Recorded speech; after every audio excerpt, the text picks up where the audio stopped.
आज famous businessman की बेटी की शादी थी जिसमें सिद्धांत को भी अपनी फैमिली के साथ जाना था, तो श्रव्या अपनी दोस्त पूर्वी के साथ उस शादी में जाने वाली थी। हालांकि श्रव्या का बिल्कुल मन नहीं था, पर पूर्वी के जिद करने ले वो राजी हुई। पूर्वी की बहन एक स्टेज डांसर थी, उनकी खुद की एकेडमी थी और पूरे ग्रुप के साथ जाती थी डांस करने, तो आज वो अपनी बहन को साथ में ले जा रही थी और साथ ही श्रव्या को भी लिया साथ में। दूसरी तरफ श्रव्या को बिल्कुल भी अंदाजा नहीं था कि सिद्धांत भी वहां आएगा। श्रव्या अपनी दोस्त के साथ शादी में आ चुके थे। वो लोग अपनी ड्रेसिंग रूम में बैठी थी क्योंकि पूरा ग्रुप वहीं बैठकर तैयार हो रहा था। पूर्वी की दीदी जल्दी जल्दी तैयार हो रही थी क्योंकि उनके पास टाइम कम था। वो मेकअप पूरा करके चेंजिंग रूम की तरफ भागते हुए जा रही थी और उसकी हील्स बैलेंस नहीं कर पाए और उसका पैर मुड़ गया। वो जोरदार चीख के साथ बोलिया, मेरा पैर। उसकी आवाज सुनकर सब लोग उसके पास गए और उसको खड़ा करने लगे, पर वो पैर पे वजन नहीं रख पा रही थी। उसका पैर बहुत दर्द कर रहा था, वो ठीक से खड़ी नहीं हो पा रही थी। उसकी ऐसी हालत देख सारे ग्रुप वाले घबरा गए और बोल, यार ये क्या हो गया, अब कैसे होगा हमारा परफॉर्मेंस, थोड़ी देर में हमको स्टेज पे जाना है और एंड टाइम पे ये पलक के पैर में चोट। इस इवेंट्स की तरफ से तो पैसे भी बहुत मिले, अब अगर एंड टाइम पे मना किया तो हमको डबल पैसे लौटाने होंगे और इतने पैसे कहाँ से लाएंगे। पलक और सभी ग्रुप वाले बहुत दुखी हो गए। सबको दुखी देख श्रव्या धीरे से बोली, पलक दी, क्या मैं आपकी हेल्प कर सकती हूँ? श्रव्या का सवाल सुनकर टेंशन में भी पूर्वी के चेहरे पे खुशी की स्माइल आ गई। पूर्वी खुश होते हुए बोली, ओह यस दीदी, मैं तो भूल ही गई, श्रव्या बहुत अच्छी डांसर भी है और साथ ही इसकी मेमोरी भी बहुत तेज है। एक बार किसी चीज को देख लेती है उसे तुरंत कॉपी कर लेती है। तो आप लोग चिंता मत करो दी, आपकी जगह श्रव्या डांस करेगी और वैसे भी आप दोनों की बॉडी भी सेम है, किसी को पता भी नहीं चलेगा चेहरे पे लगे मास्क से कि असली पलक कौन है कौन नहीं, आप लोग चिंता मत करो। पूर्वी की बात पे पलक बोली, आर यू श्योर? श्रव्या बोली, आप एक बार अपनी परफॉर्मेंस की वीडियो दिखाओ, फिर मैं आपको अपनी दिखाऊंगी, तब आपको तसल्ली हो जाएगी। पलक ने तुरंत वीडियो दिखाया। उसके बाद श्रव्या मुस्कुराकर बोली, अब मेरा देखिए। म्यूजिक ऑन होते ही श्रव्या ने बिल्कुल वही का वही डांस किया, जिसे देखकर कहना मुश्किल था कि ये पलक है या श्रव्या। सब लोग खुश होकर रेडी हो गए और श्रव्या ने भी अपनी ड्रेस चेंज की और ड्रेसिंग रूम की ओर चली गई और जल्दी ही चेंज करके अपने कपड़े साथ लेके वापस आ गई। थोड़ी देर बाद उनको बुलाया गया। श्रव्या बिना डर के आराम से अपनी परफॉर्मेंस दे रही थी, वो बिल्कुल करेक्ट स्टेप दे रही थी। भीड़ में खड़े लोग डांस देखकर तालियां बजा रहे थे, कुछ लोग सीटियां भी बजा रहे थे। भीड़ में खड़ा सिद्धांत भी ये डांस देख रहा था, पर पता नहीं क्यों आज उसे कुछ ठीक नहीं लग रहा था। वो बार बार मेन डांसर को देखने की कोशिश कर रहा था। डांस करते करते बीच में अचानक से श्रव्या का मास्क हल्का से उसके चेहरे से हट गया था। कुछ ही पल के लिए हटे मास्क पे सबसे पहली नज़र सिद्धांत की पड़ी। वो मास्क के पीछे श्रव्या को देख गुस्से से भर उठा। उसकी आंखें गुस्से से लाल हो गई थी, माथे की नसें तन चुकी थी। उसने गुस्से से हाथों की मुट्ठियां काश ली थीं। आसपास लोग डांस करने वाली लड़की यानी श्रव्या के पिक लिए जा रहे थे। किसी को उसकी कमर की लचक अच्छी लग रही थी तो किसी को उसकी खुली हुई थाई अच्छी लग रही थी। कोई उसकी गहरी कजरारी आंखों में डूब रहा था। सिद्धांत के बगल में खड़ा एक लड़का डांस देखते देखते दूसरे लड़के से बोला, यार क्या फिगर है इस डांसर का, यार मेरा तो अभी मन कर रहा है इसको सबसे चुरा कर ले जाऊं, लिए तो इसकी जांघें फैलाकर मजा लूंगा। यार क्या फिगर पाया है सच में। तभी दोनों बोले, पर ये पॉसिबल नहीं है, ये लोग प्रोफेशनल होते हैं, इनका स्टैंडर्ड हाई होता है, इसके लिए पैसे ज्यादा हुए तो शायद दे भी सके। ऐसा कहते हुए दोनों आपस में हंसने लगे। दूसरी तरफ सिद्धांत उन लोगों के मुंह से श्रव्या के लिए इतनी चीफ बातें सुनकर गुस्से से और ज्यादा भर उठा। वो अपनी जगह से जाने लगा। तभी देवेन और विवान दोनों बोले, कहाँ जा रहे हो भाई आप? सिद्धांत अपने सख्त लहजे में बोला, तुम लोग घर जाओ, मुझे थोड़ा यहाँ किसी से बात करनी है, तो मुझे लेट होगा, तुम दोनों निकलो।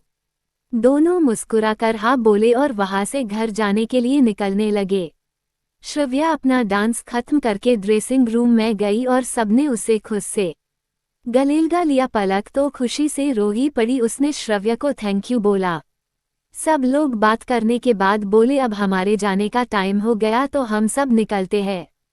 श्रव्या मुस्कुराकर बोली, ओके आप लोग निकलिए, मैं जरा चेंज कराऊं फिर मैं भी केव करके निकल जाऊंगी, और मेरा घर यहाँ से ज्यादा दूर नहीं है पर आप लोगों को निकलना चाहिए। सब लोगों ने फिर से श्रव्या को थैंक यू बोला और सब अपना अपना बैग लेके निकले लगे।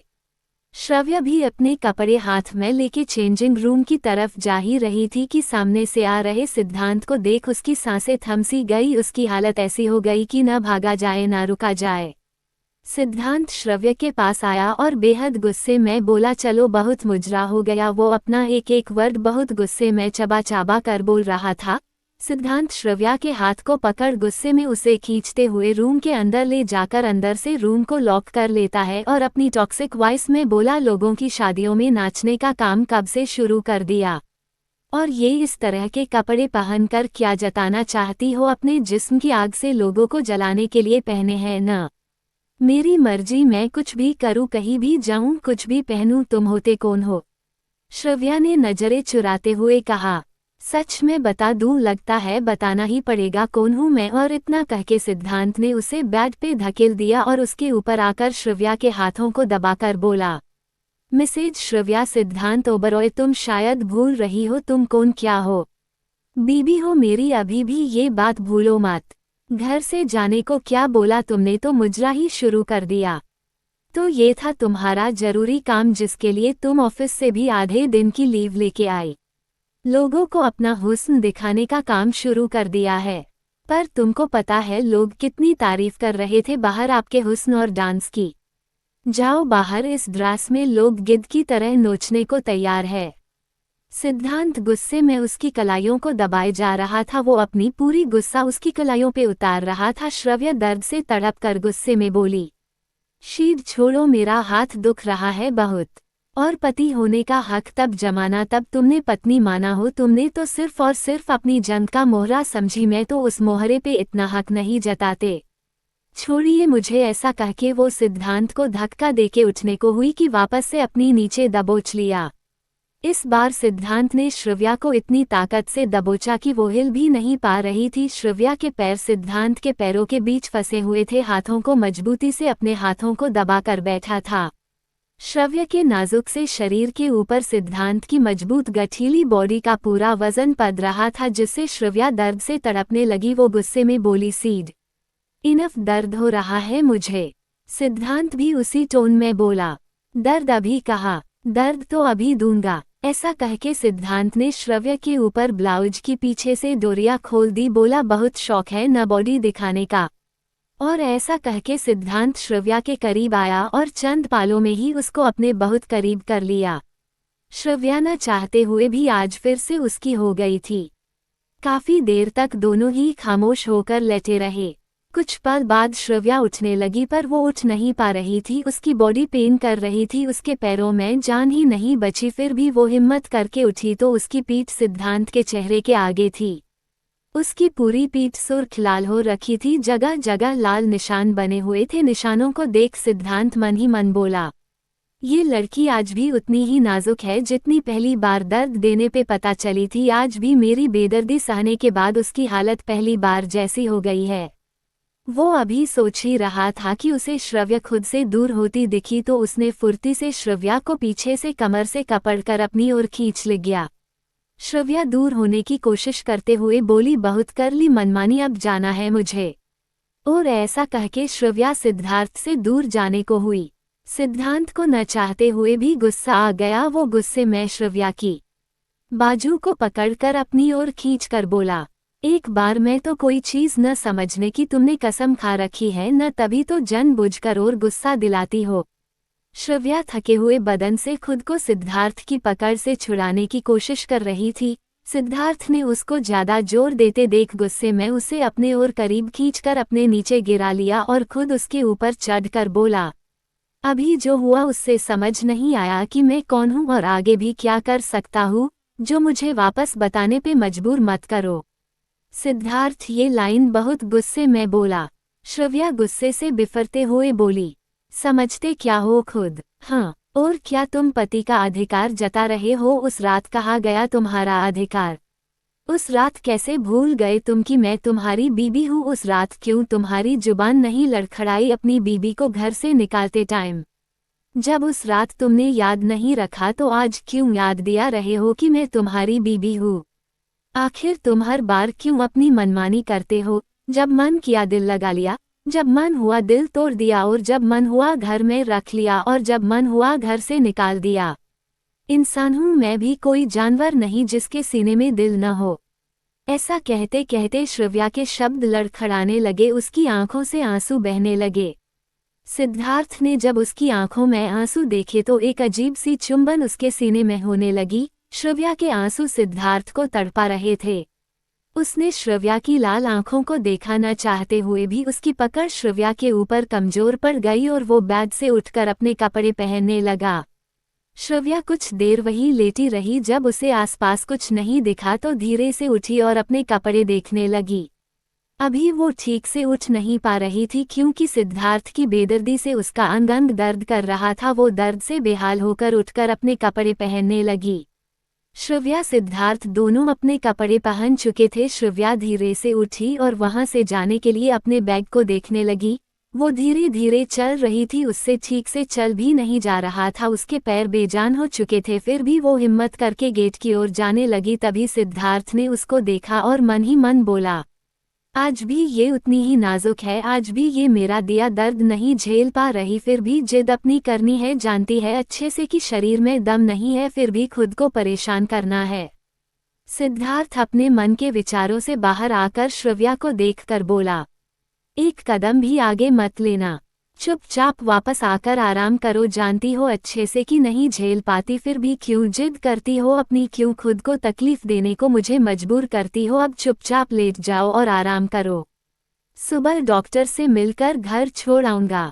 सिद्धांत ने अभी इतना ही बोला था कि श्रव्या गुस्से से बोली, मेरी इतनी फिक्र करने की जरूरत नहीं है मिस्टर ओबरॉय, जाकर अपनी बड़ी माँ के पास जाओ, उनकी फिक्र करो, उनको ज्यादा जरूरत है तुम्हारी, मुझे तुम्हारी जरूरत नहीं है।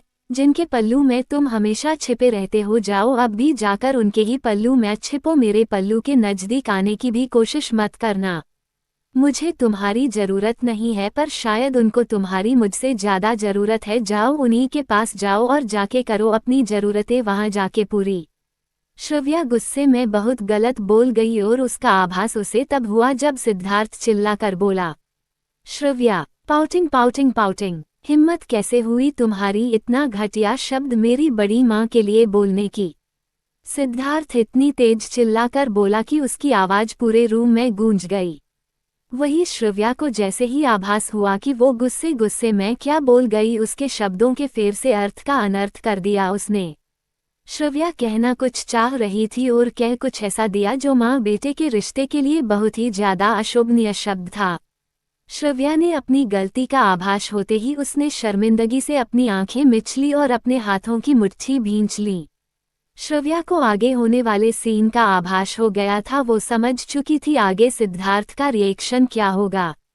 सिद्धार्थ गुस्से से चेहरा लाल करके तमतमाते हुए उसके पास आया और उसकी बाजू को बहुत ज्यादा गुस्से में पकड़ा। आज सिद्धार्थ का गुस्सा इतना ज्यादा था कि श्रव्या उसकी ओर देख भी नहीं पा रही थी। उसके गुस्से का अंदाजा श्रव्या को अपनी कलाई पे हो रहा था। सिद्धार्थ के आगे अब वो कुछ भी नहीं बोल सकती थी क्योंकि अब वो समझ चुकी थी कि आगे क्या होने वाला है। सिद्धार्थ ने उसको कलाई से पकड़कर बेड की तरफ लाया और बहुत तेज गुस्से से उसको बेड पे धक्का देकर बोला, तुम इतना घटिया बोल भी कैसे सकती हो? हाँ, क्या तुम अपनी नफरत में अपनी हद और अपनी मर्यादा दोनों भूल चुकी हो? या फिर तुम्हारे बाप के संस्कार तुम्हारी जुबान से इस तरह बाहर निकल रहे ही? क्या तुम एक माँ और बेटे के रिश्ते को इस नज़र से देखती हो? तुम्हारी माँ नहीं तो तुमको माँ बेटे के रिश्ते का नहीं पता। क्या तुम्हारे घटिया बाप ने तुमको इतने भी संस्कार नहीं दिए? लगता है तुम्हारे घर में ऐसा ही होता होगा। तुम्हारा बाप ऐसा होगा तभी तुम्हारी जुबान से ऐसे शब्द बाहर निकले हैं। तुम्हारा बाप तुम्हारी माँ को अकेला छोड़कर कहा जाता था, आज तुम्हारी जुबान ने बता दिया। जिसका बाप इतना घटिया हो उसकी परवरिश और हो भी कैसी सकती है? घटिया बाप की घटिया बेटी। सिद्धार्थ ने अपने गुस्से में अपना आपा खो दिया। उसने नहीं पता वो क्या बोल रहा है और उसके शब्द श्रव्या को कितनी तकलीफ पहुंचते रहे हैं, इस बात का सिद्धार्थ को कोई भी एहसास नहीं था। वो गुस्से बोला ही जा रहा था और उसके शब्द श्रव्या के सीने को अंदर ही अंदर छल्ली किए जा रहे थे। श्रव्या तो अब कुछ बोल ही नहीं पा रही थी। उसके दिमाग में सिद्धार्थ की बातें गूंजने लगी। श्रव्या की आंखों से आंसू बह निकले। उसकी आंखें सुर्ख लाल हो चुकी थी। उसके चेहरे पे कोई भाव नहीं थे। वो अभी सिद्धार्थ से दूर होने के लिए अपने हाथों को आगे करती हैं। तभी सिद्धांत ने गुस्से से कुछ कहने को हुआ था, तभी उसका फोन बज उठा, पर सिद्धार्थ फोन को इग्नोर करके वो फिर से बोलने को हुआ कि उसका फोन बार बार रिंग किए जा रहा था। सिद्धार्थ ने गुस्से में चिढ़ते हुए फोन देखा कर फोन को स्क्रीन पे शो हो रहे नंबर को देखकर तुरंत उठा और रूम की खिड़की के पास जाकर बात करने लगा। दूसरी तरफ से आवाज आई, सर वो एक इमरजेंसी आ गई है, आप एक बार आकर मिलो, वही सारी बात करते हैं। सिद्धार्थ ने सामने वाली की बातें सुनकर थोड़ा सीरियस टोन में कहा, जो भी है अभी आता हूँ, मेरे आने में थोड़ा टाइम लगेगा, तब तक देखो तुम लोग। कहानी अब वर्तमान में ये ट्रेलर था, तो अब कहानी शुरू करते हैं। अब से कहानी रेगुलर रहेगी तो कमेंट जरूर करें और सब्सक्राइब जरूर करें। अब कहानी पे चलते हैं। ये कहानी है सिद्धांत कर श्रव्य की।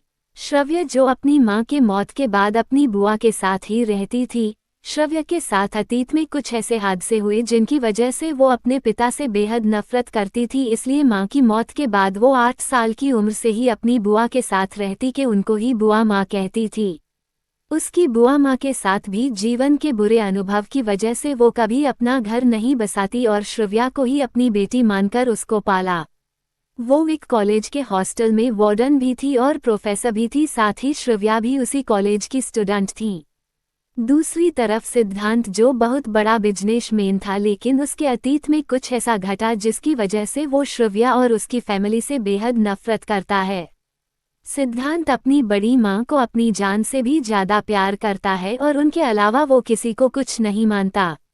सिद्धांत के गुस्से के की तो पूछो ही मत, हालातों ने उसे ऐसा गुस्सैल बना दिया कि उसके गुस्से के आगे कोई कुछ नहीं बोलता।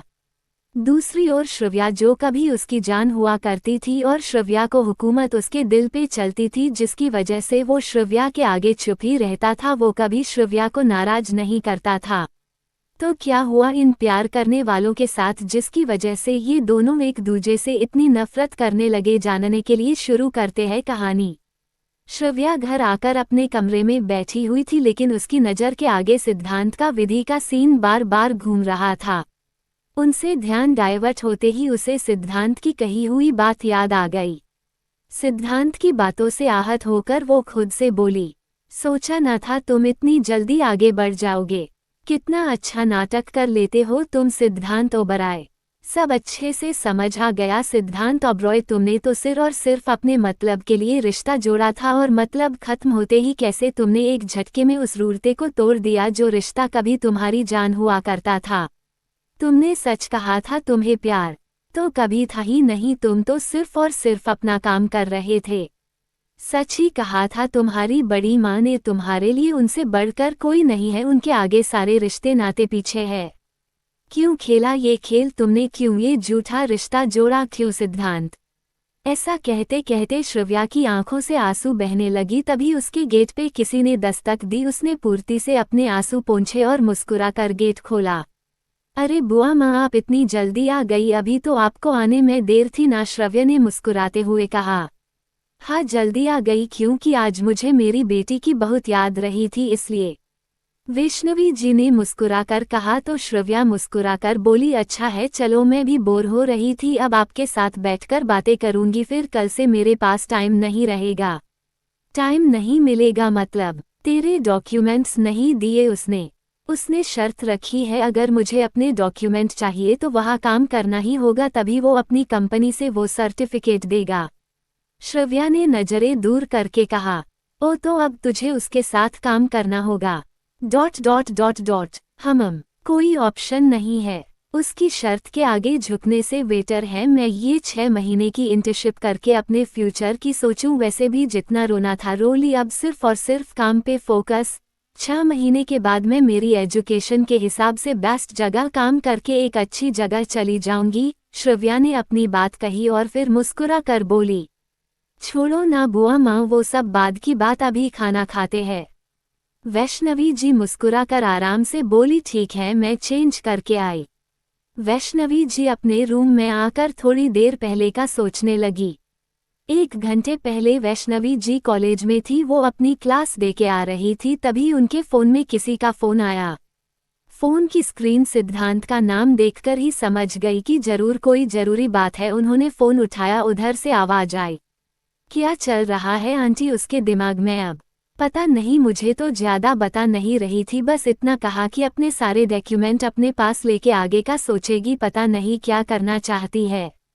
वैष्णवी जी ने कहा, हम सिद्धांत आराम से बोला, फिर थोड़ी देर रुककर बोला, आप घर जाइए, उसे आपकी ज़रूरत होगी। इतना कह के बिना हाँ या ना सुने फ़ोन काट दिया। वैष्णवी जी मन ही मन बोली, अजीब विडंबना है, दोनों ही झुकने को तैयार नहीं है, तकलीफ सहना पसंद है पर झुकना नहीं। वैष्णवी जी श्रव्या के साथ बैठकर खाना खाने लगी।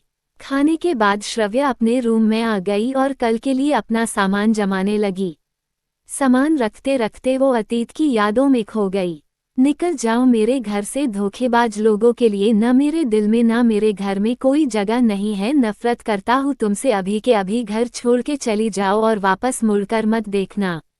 I just hate you pouting. तुम भी अपने बाप की तरह ही निकली, तुम्हारा बाप चीफ है, धोखेबाज है, और तुम भी चीफ हो, तुम धोखेबाज हो। तुम नहीं, चुप करो सिद्धांत प्लीज। श्रव्या ने रोते हुए अपने कानों पे हाथ रख लिया। उसने काफी देर तक अपने कानों को दबा कर रखा। जब उसे कोई आवाज सुनाई नहीं दी तो उसने आंखें खोलकर देखा।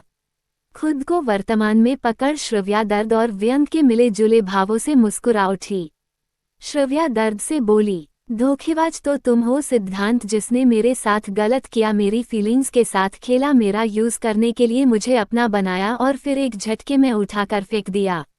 नफरत करती हूँ तुमसे सीध, सिर्फ नफरत, और आज के बाद मैं कभी पीछे मुड़कर नहीं देखूंगी। दूसरी तरफ ओबरॉय बंगले में अपने रूम के अंदर खिड़की के पास खड़ा सिद्धांत बाहर देखते हुए बोला, कितना आसान था ना तुम्हारे लिए रिश्ता तोड़कर जाना, और उसके बाद मुझे और मेरे घर वालों को खून के आंसू रुलाने में कोई कसर नहीं छोड़ी। उसके बाद भी सीमा तानकर मुझसे अपने फायदे के लिए मिलने आ गई और काम करने को भी राजी हो गई। सच में श्रव्या कितनी शातिर लड़की को तुम। नफरत करता हूँ मैं तुम्हारे इस रूप से, और मेरी इस नफरत की आग में जलने के लिए तुम खुद वापस मेरे पास आओ हो। अब हर दिन तुमको वो दर्द मिलेगा जिसकी तुम हकदार हो। तुमको तुम्हारे किए का सूद सहित हिसाब होगा। तैयार रही श्रव्य, तुमको अब असली सिद्धांत से सामना होगा। आखिर कौन है श्रव्य और कौन है सिद्धांत, और क्या हुआ था इनके साथ अतीत में, और आखिर श्रव्य के पापा को चीफ क्यों बोल रहा था। आखिर क्या है कहानी, जाने के लिए नेक्स्ट पार्ट। और सबसे बड़ी बात, आखिर ऐसी क्या वजह है जिसकी वजह से ये दोनों एक दूजे को गलत समझ रहे हैं। जो भी है, किंतु कहानी बहुत मज़ेदार होने वाली है, तो प्लीज़ मेरे अकाउंट को फॉलो करें और सब्सक्राइब करें।